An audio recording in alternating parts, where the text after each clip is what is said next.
lider ng mga makakaliwang grupo, hinahayaan lamang at pinagtatakpan pa raw ang umano'y panggagahasa at pang-aabuso sa loob ng kanilang organisasyon. Ayon iyan sa dating chairman ng National Youth Commission, si Virgil Parba, para sa buong detalye ng balita.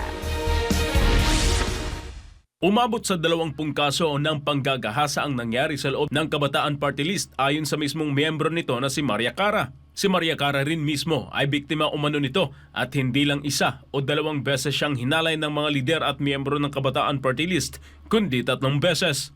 Sinasabi ng Kabataan Party List na sila raw ang tagapagtanggol ng mga karapatan ng kabataan. Sa isang eksklusibong panayam ng DZAR sa programang Birada Aguila, sinabi ni Ronald Cardema, chairman ng Duterte Youth Party List at dating chairman ng National Youth Commission, kahit pa paulit-ulit na ang mga kasong ito sa loob ng Kabataan Party List, ay ayaw pa rin nila itong aksyonan. Pati yung mismong mga estudyante pa lang sa mga universidad na nagre-report mismo sa National Headquarters ng Kabataan Party List, pati pala sila paulit-ulit na ginagahasa at ayaw nilang tulungan.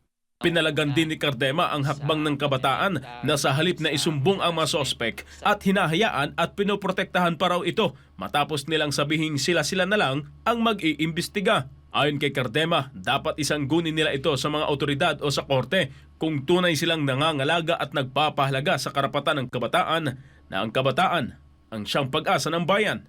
Anong sabi nila last week? Iniimbestigahan na daw nila internally. Aayusin daw nila. Sa tingin ko, mali yan eh. Kasi ilang beses na ginawa yung krimen na rape. Dapat dinala nyo na agad sa PNP o sa NBI yung mismo mga miyembro ninyo na nanggagahasa.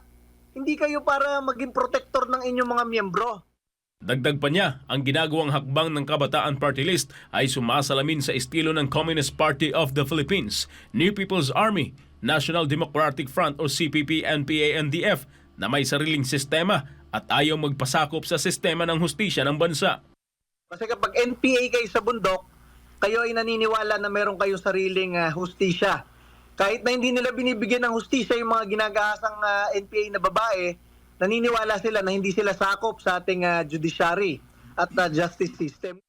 Kinuwestiyon din ni Cardema ang pagsibak sa isang kasapi ng kabataan na inireklamo ng isang karumal-dumal na krimen sa halip na sampahan ito ng kaso.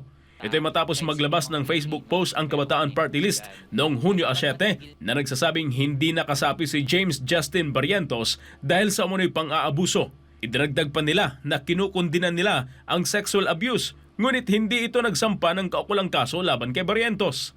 Sa huli, may patama si Cardema sa pambansang pulisya hinggil sa sinasabi nilang 5-minute response time dahil ilang araw na ang lumipas mula nang lumabas ang nasabing issue, ngunit hanggang ngayon ay wala pa ring aksyon ang kapulisan. Diba sabi nga sa PNP, merong ano yun? 3-minute, ano ba yun? 5-minute response time. So tataka nga ako, ba't hindi pa nagre-responde? Isang linggo na o tumbalita na ito. Ito si Virgil Parba, ang inyong citizen correspondent na gulat para sa Diyos at sa Pilipinas nating mahal.